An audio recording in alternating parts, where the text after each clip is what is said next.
the keyboard to the boardroom, this is the Business of Esports.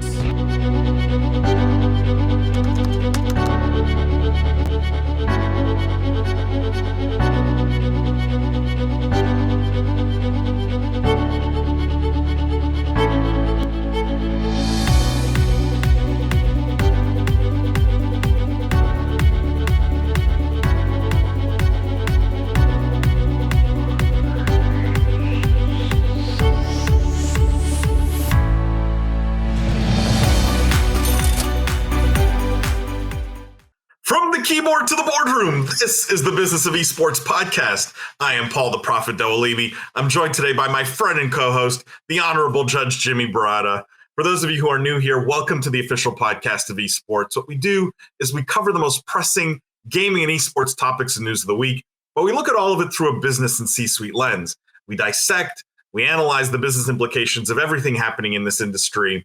For our regular listeners, thank you guys for tuning in every week. Thank you for all the love, the 5-star ratings and reviews.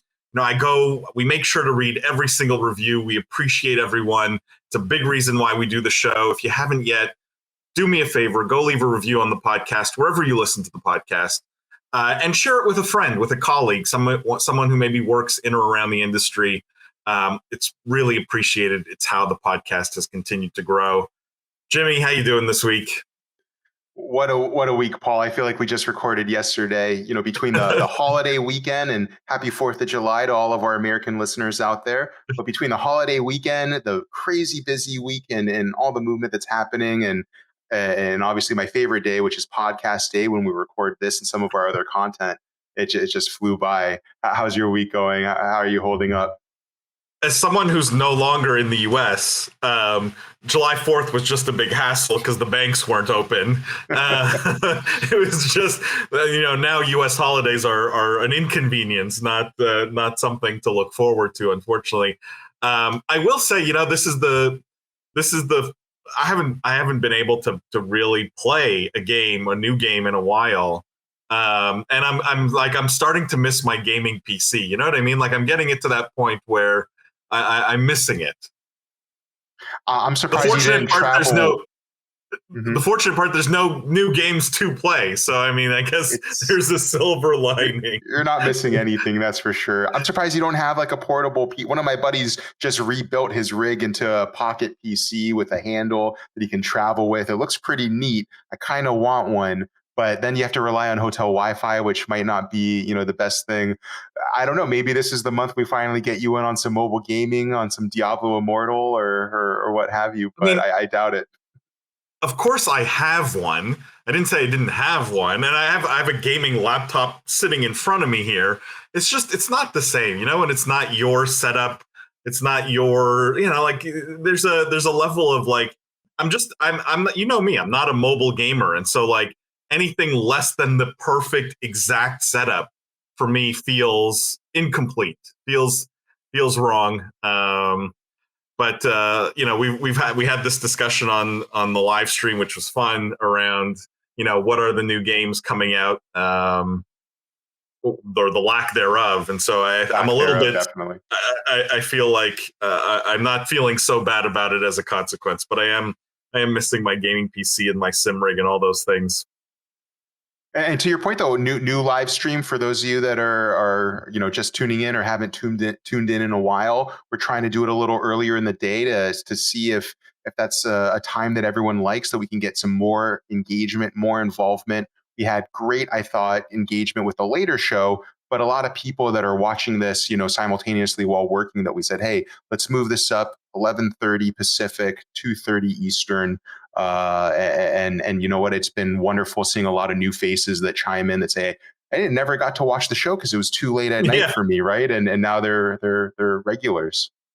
Yeah, and if your boss has an issue, tell them you're working. You're doing market research. I think this is it's a very simple excuse why you need to be tuning in at 2:30 p.m. Eastern time on a Wednesday. This is like tuning into a webinar, but better. It's a free weekly masterclass. There you go. That's it. There you go. So speaking of masterclass, we have a guest today who could easily teach a masterclass on esports. CEO of Gen.G, none other than Arnold Herr. For those who don't know, Gen.G, one of the most prominent esports organizations on the planet. Arnold, welcome to the Business of Esports Podcast. Well, happy to be here. Thanks for having me. Appreciate it. Arnold, for maybe the three people who listen to our podcast who don't know anything about Gen.G, because I think it is maybe one of the biggest brands in the esports world. Could you give a little bit of just your background, why you got into gaming, and a little bit of what you're focused on at Gen.G, a little bit of that story? Yeah, sure. So Gen.G is a global esports organization. We're one of the few that are both in the Western and Eastern markets. So we have an office in Los Angeles and near in Santa Monica. And then we also have an office here in Seoul, Korea, and a satellite office over in Shanghai. And so we're really doing, kind of participating in both the esports ecosystem in North America, but also in Asia. I guess in terms of what I do, so I'm the CEO. I started out like 5 years ago when we were starting out the company as actually the chief growth officer, moved on to COO, and then transitioned to CEO late last year. My day to day is a lot of times just whatever the heck the business needs. And as you guys know, the industry is going through some rapid change and consolidation these days. So, for us, we're trying to weather the storm and try to make it through. Arnold, you have a background that's very interesting. You spent some time at Google, for example. Like, what was the thing that maybe made you decide I really want to do this gaming thing? I want to focus my career here. Like, what was that moment, or what was that turning point? It's funny, when I first started my career, I actually started out at Goldman in mortgage-backed securities during the middle of the financial crisis, where we're like shorting the market and the world is blowing up, and now they're making movies about my bosses. So that's where I started. I didn't really enjoy finance as much. Moved over to the Boston Consulting Group, where actually I lived in Dubai for a couple years, and did that for a couple years. Tried to do a startup of my own, which failed, unfortunately. Fell in love with tech, though, and I moved over to Google. Worked there, starting and helping launch Google Travel, which is like, when you search for like hotels, Los Angeles or something on Google, and like that box pops up. So that was a product that we helped launch and worked on. And then from there, I did another startup, an e-commerce startup, for a few years, which ended up doing well. And then I joined Gen.G when we were starting the company out of a conference room in San Francisco. The reason why I talk about that in such a long-winded way about how I got into gaming was that like I kind of got in through a roundabout way. And the funniest part about how I got introduced to Kevin Chu, who's our chairman, when he's starting this company, was I actually participated at Google in League of Legends tournaments. So all of the engineers and everybody would be playing these huge, like 300-person tournaments for League of Legends. I was on a roster, that's kind of how where it started, right? And so, you never really know when the pieces connect or the dots connect. And I was always had a passion for gaming. I've always had a passion for sports. I was always watching esports, getting excited. But one thing led to another, and here I am. So you really never know when the dots will connect, but I'm glad it did. Very cool. Would love a little bit of like your take on the competitive positioning of Gen.G. Like, how do you see, and I'll give you some context, and people who regular listeners of the podcast get tired, I think, of hearing me say this, but I like to think of esports orgs sort of on a spectrum. And on one end, you have ultra sort of competitive. It's about winning tournaments. It's winning championships, fielding the best players, winning trophies, right? And to me, that's one extreme, and winning is the focus. And then you have sort of this other extreme, I think people have sort of settled on the term hoodie org, or, where it's more about selling hoodies, or, making a cool video out of a content house. And then you have sort of varying degrees in between these two extremes. how do you think about Gen.G, whether it's on my spectrum or do you think about that spectrum differently? But what is sort of the competitive positioning of an org like Gen.G? Yeah, it's a good question. I know people have talked about like, oh, that's a hoodie org or something, but like, I actually don't view it that way in terms of like, I don't view it as that spectrum. I actually think, some of these orgs that people call hoodie orgs are actually ahead of their time and ahead of the industry and their line of thinking. The reason I say that is I think, you know, right now, and this could be a hot take, but the esports industry, the way it's currently constructed, is just the business model is completely broken. Doesn't work. There's not enough revenue. There's too many esports teams. I think winning alone, and we're always dedicated to winning. And we have some of the top rosters in the world. Whatever game title that we go into, um, that alone can't bring a profitable business, right? Or even a growing business. So my view is that, whether you want to sell hoodies, whether you want to make content, whether you want to do something else, launch a game or whatever the heck that you want to do, like if you stand pat trying to only win in esports, I don't think you're going to make it, right? Like the Yeah. esports model, the business model, as it's currently constructed, right? Like not enough digital revenue, not enough skins, not enough whatever Web3. I actually think that model is completely broken. I actually view it as the esports winter is coming. That's what I always say is that, we have whatever the number of teams that you think we have right now, I would guess that about 50% are going out of business in the next few years. So I think the industry is coming into a reality check moment. And so every esports organization that wants to survive and thrive will have to create a business line that makes sense, that's separate from esports. One signal that that's already happening. If you look on the Forbes top 10 list, look at how many teams call themselves a sports team on that top 10 list. I think it's like only like one. So the people that are at the bleeding edge of esports have already figured this out, have already expanded into other business lines or are expanding into other business lines as quickly as possible to survive and to be successful. So, that's kind of my view on the whole. Where are you on the spectrum? It's that like if you're not doing something different from esports as an esports org, you're going to have a really hard time making it out.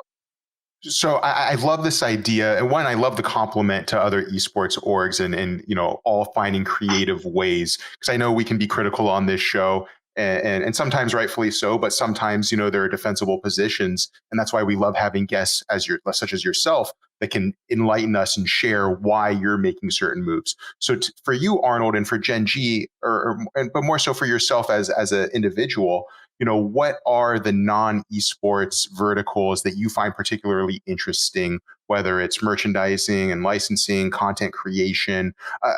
Don't let me limit you, but I'm just curious, what are you looking at as far as where you want to expand some of your efforts and see, your org or other orgs, in the next 6 months to a year and a half?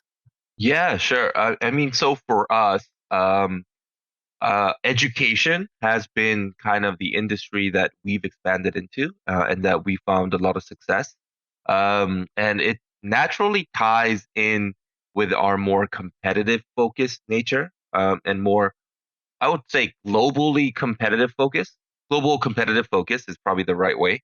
And so what we mean by education is both on two fronts, right? In the United States, we have done a lot of partnerships, whether it's with University of Kentucky, other universities, and in general, just the collegiate scene and partnering with a lot of universities to help develop their esports program and their gaming programs and do the right activations there.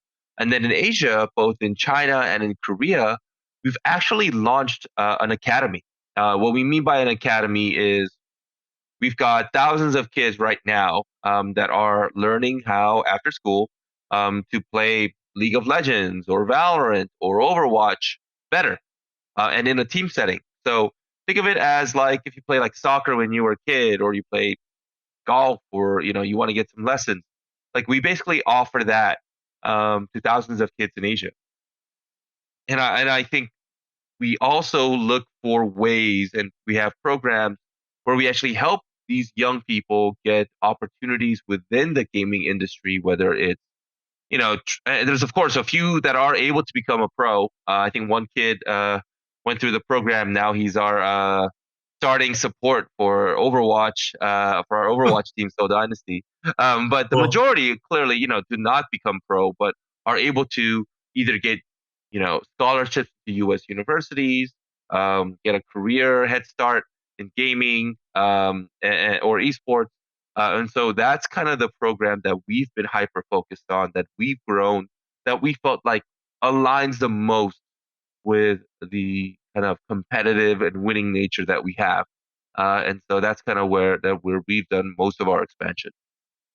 Yeah, if I could follow this real briefly, Paul, down a tangent I saw, because Arnold, you had used this term global competitive focus. And I love that because, obviously Gen.G, a very large global brand that, bridges those barriers, I think, and kind of acts as a mechanism of perhaps cultural diffusion, or at least kind of sharing gaming as this unifying experience among cultures in different regions. What can you speak? You spoke a little towards education, but what can you speak towards with regard to esports being limited by geography? Certain, we could talk about, I suppose, Activision Blizzard with their kind of more regional approach to gaming versus what you see as the future, or what Gen.G is doing in that space as a global leader. Yeah, I think esports thus far have been limited on two fronts. One is hyper regional, as in, I mean, Overwatch is an extreme example, which, there's good and bad about kind of the city and geolocation, but more in terms of the North America scene is almost in a bubble, versus the scene out in Asia, the scene out in Europe. Those are almost like completely separate scenes in terms of esports. And we've always felt like the largest esports markets are in Asia and North America, and that's why we wanted to bridge those two markets. Because if you don't have a presence in LA, if you don't have a presence in Seoul, or Shanghai rather, as well, like it's really hard to say you're at the capital of esports and where the movers and shakers and where the industry's going, and having a really keen uh, view on how the industry is evolving. So I think that's one way that esports has been limited. That's one way that we want to try to help bridge and cross those boundaries. The other is that the esports industry thus far has relied on trying to basically sell sponsorships as the only primary way to earn money and make money, which I think we're at the end of that. Like I think we're at the end of relying on pure, hey, here's a patch on a jersey, you know, um, and this is what it's worth because of this many view hours the esports team. Like that era is over, right? Like if you're playing that game as an esports org, like you're so far behind where the leading esports organizations are moving, whether it's doing on the ground activation for brands, acting as a agency that is able to activate for a brand depending on the brand's goals, moving outside of esports competitive players into kind of general gaming and lifestyle influencers. That's kind of where the juice is when it comes to the sponsorship world. But even more important, the publishers and the esports industry and the gaming industry needs to move towards digital revenue. They need to move out of telling every single esports arcade, you got to go sell sponsorships and win to have a break even. I think where we're going to head to, and we're starting to see the early signs of that, is that publishers are going to be a little bit more thoughtful, choose who their partners are, and create more of a digital skins based economy for esports and the esports ecosystem to survive and hopefully thrive. And I think that's where we're moving to in terms of the esports industry. So it's one of those things that's like really exciting, right? Like, yes, we're going through an esports winter where a lot of esports organizations won't make it out, but coming out of that, we're going to have a much more healthy ecosystem, one that actually has a real business model, um, and one where, it can actually be successful. Because I think doing more of the same as it currently exists today is a death wish. Arnold, where's your head at on like broadcast and media rights? Like, one of the reasons why traditional sports is a little not recession proof, but a little more recession resistant is because, you have organizations like the NFL that have long term, multi-billion dollar broadcast deals that feed most of the teams, even if they're not filling stadiums, essentially, right? And so, when money's tight and people don't want to go to a game or go watch an esports match, in this case, those broadcast rights in traditional sports fill that hole. Is there a future you see with esports where that's going to happen? Or do you really think the future is more in other revenue streams? Um, I, I'm probably more of a negative Nancy when it comes to this, but I think media rights are worth zero, right? Like, zero is probably hyperbolic, but it's not worth anything, right? There's only a couple players out there, and they're not looking to bid a lot of dollars for this stuff. So, Well, I YouTube think we're tried, relying. right? With Overwatch And League. you'd be surprised. YouTube Gaming's crushing it, and I think because we're in the esports bubble, we fail to recognize that, the majority of people watch YouTube, watch gaming through YouTube. YouTube Live is doing pretty well. YouTube Gaming in general is racking up so many view hours, and they don't need traditional. This is the esports book that you need to pay for to be successful, right? Like, Yep. with the way esports works today, it's still in growth mode, and in order for you to grow, you can't do exclusive deals. If you do, you probably won't even get paid that much because it's just not worth it for these media platforms to the way the industry's moved, right? Like, you can get more views out of one content creator than you can out of an esports league, right? So why would you pay esports league? Because the way the current media distribution channels and platforms work is, they're off of view hours, they're off of, generic display ads. It's not like high value monetization that they're doing. It's more, how can I rack up more view hours for the, millions of sponsors that I have, not sponsors, but like advertising partners that I have on a media platform, right? And so, when I see a lot of these esports leagues really banking on media rights, I think they're stuck in kind of the traditional NFL, NBA world, and that's just not going to happen for us anytime. So I'm very negative on it. I think any esports league that depends on that is just not going to work. Like, it has to be a Yeah. digital revenue stream. I mean, even with other leagues that have launched around events and ticketing, right from the beginning, and this was 5 years ago, I said this thing's never going to work, right? If you look at our audience, Yeah. if you look at the way they like to consume esports, they do not want to pay $100 to come to a match every week. Like, that's just not how this industry works, right? Yeah. And even to this day, like, esports and gaming, we have a lot of influence, we have a great audience, but can we really monetize that only through sponsorships? I don't think so. I think that's just a piece. And I think if you do too much in terms of the broadcast towards sponsors, you kind of lose the soul of what makes that broadcast fun. So you almost need. It's kind of obvious, right? Like, what do gamers want? Do they really want to, come to a match and buy a jersey, or do they actually just want to buy a skin? Right? What do you think is the easier Yeah. sell? Right? And there are the core demographic that do want to come to a match, that do want to buy the jersey, but you'd be surprised the vast majority have zero interest in paying, a ton of money to travel, to go buy a ticket and do all of that. It's just a very different culture. So, in terms of media rights, again, like I'm very negative on it. I think there's some dollars there, but it's not a lot. So I would actually be much more excited about a different economy rather than just one that's based on traditional sports. I love the comparison to buying a skin, which not only may be easier at their fingertips, but also a more accommodating price point. I'm curious your thoughts and maybe what we can expect at Gen.G in the future. We look at the Call of Duty shop. You could look at the Halo item shop. You see some really interesting permanent or at least semi-permanent purchasable skins for different teams that are involved with those games. We saw FaZe Clan do their activation with FIFA last year. I'm curious, so again, this is maybe now a combination of merch, but digital skins and digital merch.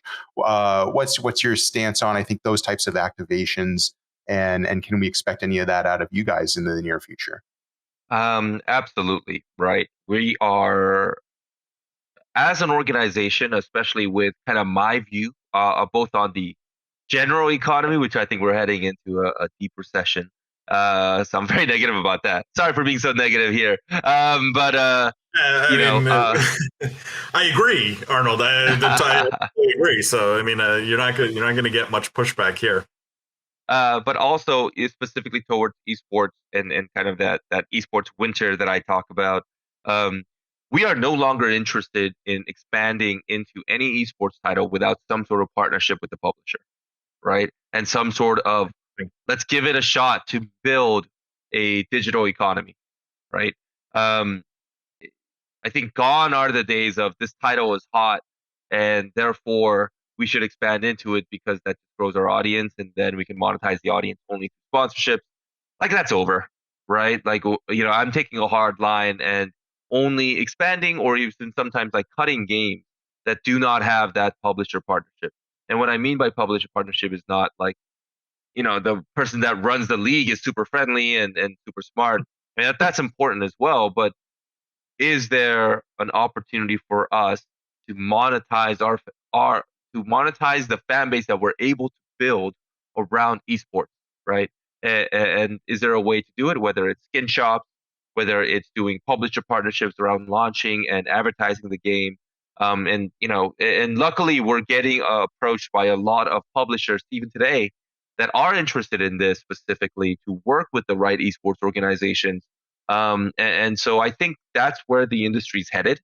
It's going to be fewer esports orgs that partner with publishers, but they're going to be the ones that are able to actually monetize and build digital economies that reward esports orgs for building a fandom, right? Like I'm actually pretty negative on the franchise model because I just feel like it hinges on kind of a media rights based organization. So it's like buy a spot and sometimes just hang on for dear life and pay the minimum in salaries for while you wait for the media check. Like that works in sports, but I think it's going to be much more pay for performance in the esports world of can you actually grow a fandom? Can you grow a community?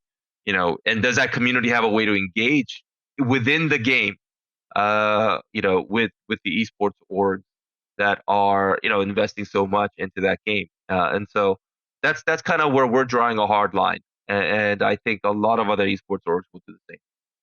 What is the temperature in the room with the game publishers when you talk about this, Arnold? Like more like deeper partnerships and more tightly knit economics, right? Because it feels like from the outside and even, with some insider knowledge that up until this point, developers have fallen sort of into two categories. Esports is a profit center and a cash grab. And, we can sell franchise slots for a lot of money, and whether it works for the teams, well, maybe. And the other bucket feels like esports is a marketing expense, right? That gets more people to download the game and buy skins. And I'm curious if one group or the other of publishers in your mind has been more receptive to the partnership model in general. Are they hesitant? Are they resistant to this idea? Because I love the way you've articulated it in terms of this being a necessary shift to make these business models sustainable. I'm just curious if the developers are on board, or is there real pushback? Uh, Absolute pushback, right? Like if you think about the incentives and the way that they're aligned for publishers, it's like, okay, let's say I make a skin for Gen.G, right? Versus I make a skin on my own. Our colors are black and gold, so I'm assuming it's gonna be black and gold for a Gen.G skin versus just a generic black and gold skin. Today, you would make more money as a publisher doing a generic black and gold skin than you would even a FaZe Clan or a super top, been in the game for 20 years skin, right? So why should I cut a piece to an esports team instead of just making it on my own, just making something super cool? So the majority of people that buy skins buy it because they're cool, not because they're affiliated with an esports organization. That's the way the market works today. And a lot of publishers also held out hope that media rights or something else could come in and make these loss leading esports centers profitable. But Yep. what I think publishers have realized is that it's not going to happen, right?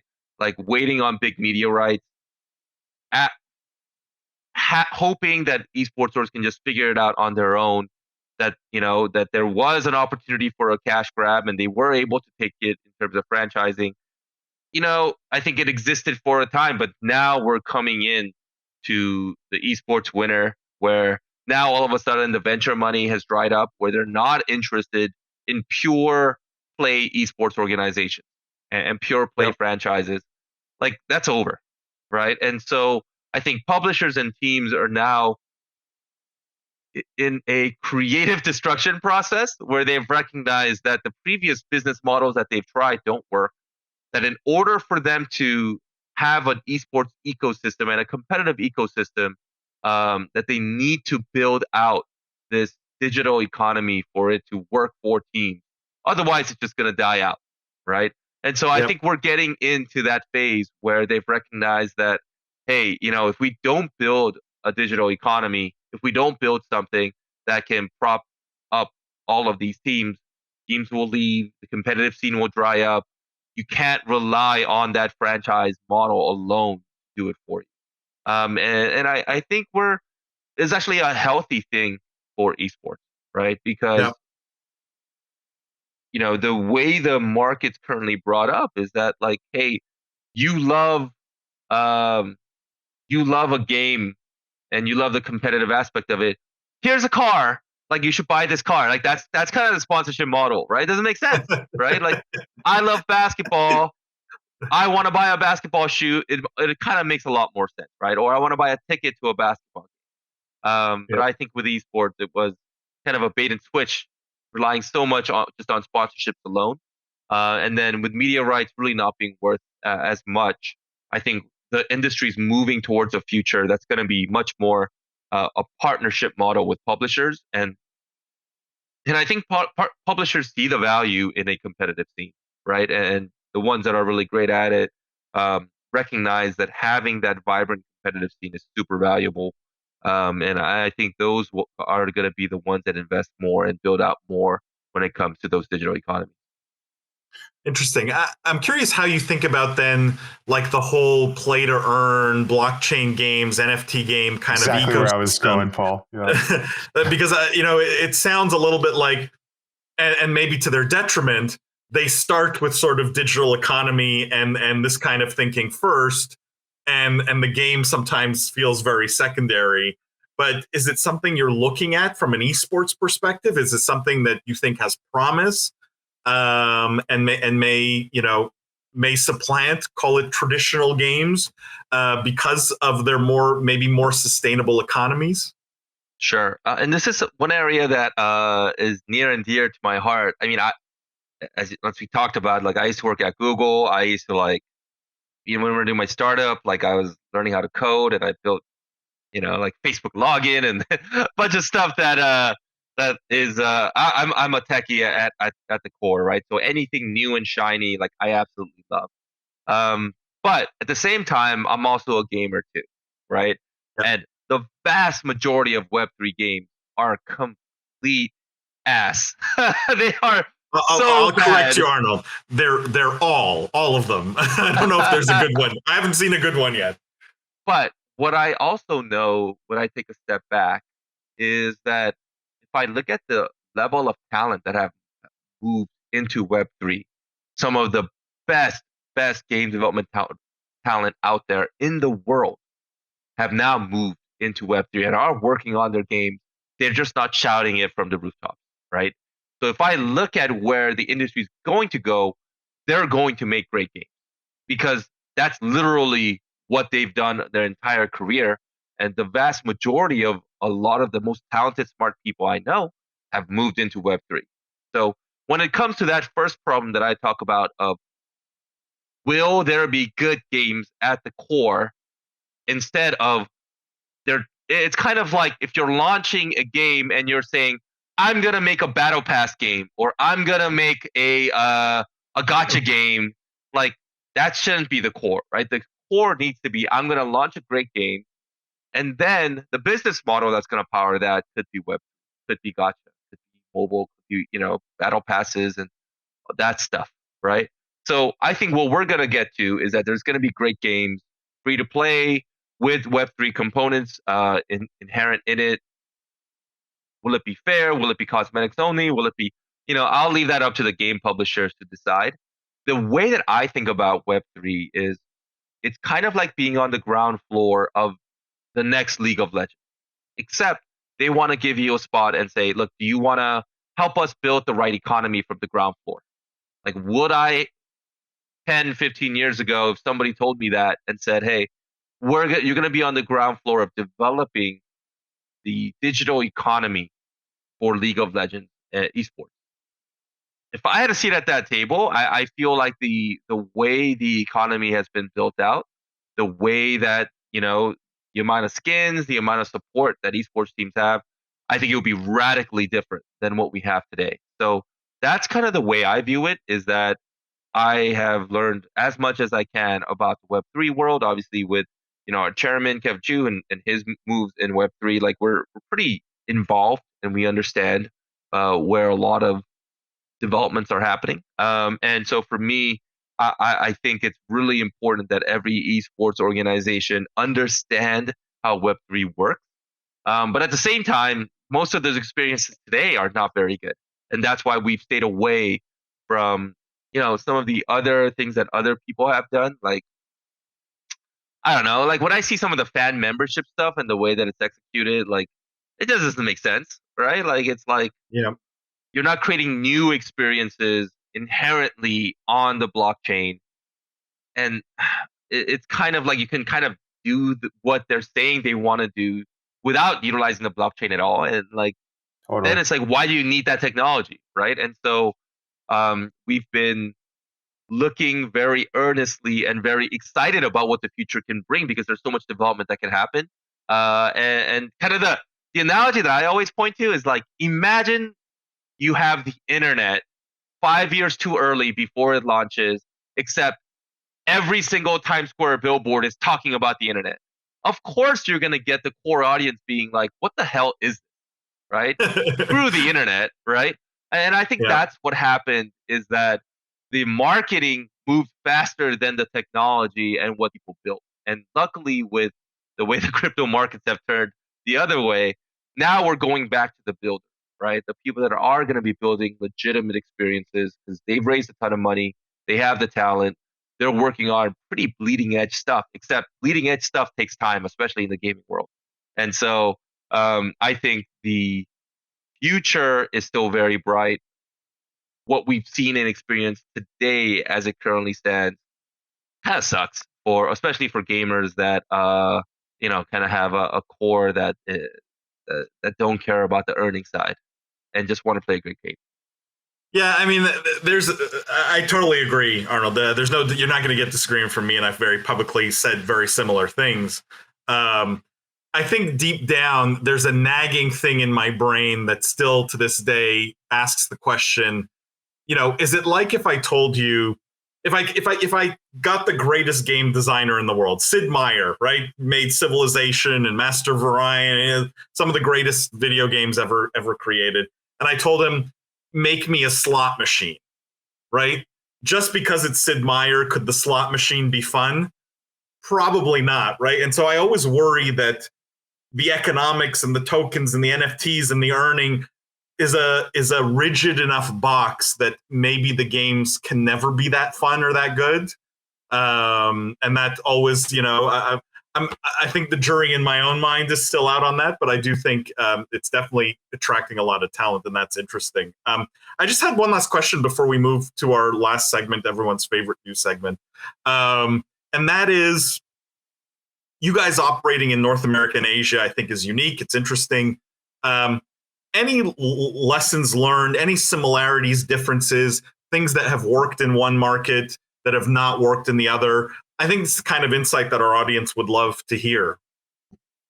One thing that's really interesting in terms of the evolution of esports in Asia versus North America is that I think in Asia, there's more of a competitive focus, right? Like if you don't clear a certain competitive bar, you basically just don't exist as an organization, especially out in Korea. But it's interesting if you think about just sports in general, right?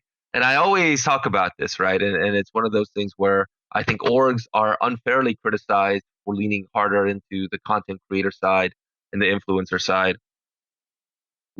Are you going to watch a Jake Paul fight, or are you going to watch a Canelo fight? The vast majority of people, especially younger folks, don't watch a Jake Paul fight, right? Yep.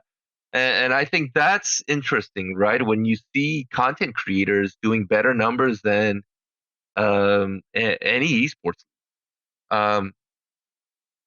and I think, I think that's kind of where a lot of people are figuring out what to do. So one of the things that has happened, especially in North America, that I've noticed is that publishers have leaned hard into content creators and streamers, which is good, which is great. But the problem is that they've also recognized that content creators, by definition, can't and won't be loyal to just one specific title. They kind of hop around between different titles. So, I think there was it's going to be esports. Then they moved quickly over to, it's going to be content creators and streamers. And now we're kind of getting into, wait, it has to be both, right? Yep. Yes, there needs to be a content creator and streamer scene around your game, but you also need a core competitive side and a core competitive league, because that's going to be consistent, right? Versus content creators will move to whatever, Among Us, Fall Guys. Like there's just always going to be the next new hot thing, which is the cycle that they need to be on to be successful as a content creator, right? And so how do you combine those two instead of is it one or the other? Is, I think, a big, is one of the things where in Asia it was always like that, right? Like you kind of needed the competitive scene and you needed content creators. Versus I think in the US it was more like people were kind of hopping one versus the other, and kind of a knee-jerk ping pong type of reaction. But I think we're getting to a future that's a little bit more stable. Publishers are figuring out how they need to create an ecosystem that actually makes sense. And I think there's an onus on a lot of publishers to now recognize that, like, yeah, we got to figure this out. Otherwise, the competitive scene's going to die. The esports scene's going to die. And so I think there's much more willingness on the publisher side now to figure this out. Versus before, it was like, I just need to mention the word esports and there are people are going to throw money at me. Well, those times are done, right? And so we're just in this new phase, and I'm excited to get through it. Very cool. I just very quickly, we do a quick segment where we get behind the scenes a little bit. Arnold, get to know you a bit better as a gamer, as a person. And so we call this the Judge Jimmy's cross-examination. We'll keep it very short because I know we're running low on time here. Just one or two quick questions. Judge Jimmy, take it away. All right. I think I know the answer to this first one, Arnold, given your comments about playing League over at Google. But what is your favorite video game, either right now or of all time? Ooh, I would say my all-time probably League, just because that's kind of how I was able to launch and have a career in esports. Even though I was a Shaco one trick It still led me to getting on a team at Google and getting everything started. These days, I still the only game that I play though competitively is Overwatch, and I've been kind of waiting until Overwatch 2 to kind of reboot that. The funny thing is, like, I joined the esports because I love gaming, but the reality is, like, I have no time. So I'm pretty terrible at every single game that I play when I just have enough time to be good. So historically, I would say my favorite game was League.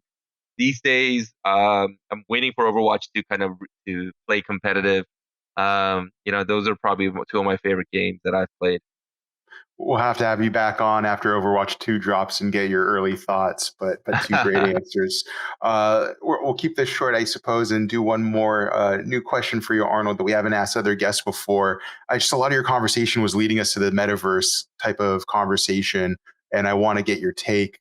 So just quick temperature read on the future of the metaverse, whatever that means to you, whatever that looks like with regard to social environments and connectivity. Are you a big fan? Are you really excited? Are you on the fence? Is it something you don't put a lot of stock into? Where do you land with regard to what you think the metaverse will be? I think there's gonna be so many great games at launch, but they're not gonna launch this year. I think you're gonna start seeing some really amazing games launch starting next year. I think you're gonna start seeing some early alphas at the end of this year. Just the pipeline of games that will be launching will be tremendous, just because the talent that's creating great games will be tremendous. And so the way I think about it is, for the first time, if you're a Sid Meier, but a young Sid Meier, you have access to capital to fund your game very early, and the amount of capital that's out there to be able to fund the next generation of talent, and to solve some of these problems around, hey, how can you not have a pay to win economy where, a competitive game where you just pay to win everything instead, and how can you create something where there's a reward for being just really amazing at that game, right? And I think that's what's going to happen. I think that's going to be a game changing thing that comes through, and I'm super excited to see it. And I think more and more esports organizations, publishers, behind the scenes, when I talk to every single leader at publishers, at esports org, they're super excited. They want to go all in. Publicly, they can't say anything because they're worried about the backlash. And I think a lot of the problems that currently exist are real. And the way, the reason why fans are angry and hate everything with Web3, I think they're for real, valid reasons. And the different part of the view that I have is that those valid reasons that people, don't like, the smartest minds in the world are working today to fix those core problems. And, anytime you have people that are this intelligent, this smart, and with this much capital, I assume that they're going to be able to fix those problems. I think I opened the door on another episode there, so I appreciate the elaborate thought behind the question, Arnold. Last one, I promise. Favorite gaming snack? What are you eating when you're playing Overwatch, when you're eating League? And I promise we'll let you go. So I'm 37 now, so I try to be healthier. So I want to say sparkling water is all I'll snack on. But if I have my cheat day, I'll be eating hot Cheetos nonstop, even though it crushes the keyboard and the mouse. But like, you just can't. Hot Cheetos are so good. They're too addicting. Awesome, Arnold. Thanks so much for coming on. I'm giving you back to Paul, but I'll see you soon. Arnold, if for people who want to follow what you guys are doing, or you personally, how can they find you, or how do you want to be found or followed? Sure. So I'm on Twitter. I mean, our esports org is Gen.G, Gen.G. And then you can find me as well, Arnold WH on Twitter. So please follow me, smash that subscribe button or whatever it is. Happy to always engage and talk about this stuff anytime. Thank you for having me on the show. I mean, Arnold, congrats on all the success of Gen.G. Amazing story, and I love the candor and sort of the real take on what's going on in esports. And I think you guys are just doing it smarter than just about anyone else. So someone to follow for our listeners, absolutely, and follow what Gen.G's doing, because I think it's the model. Just a couple quick reminders. Make sure to follow Business of Esports everywhere on Instagram, on Twitter, TikTok, LinkedIn, YouTube, you name it. Subscribe to our brother and sister podcast, Meta Business, Meta Woman. So much great metaverse and Web3 content coming out of those podcasts. And don't forget the absolute most important thing: the future is fun. We'll see you guys next week.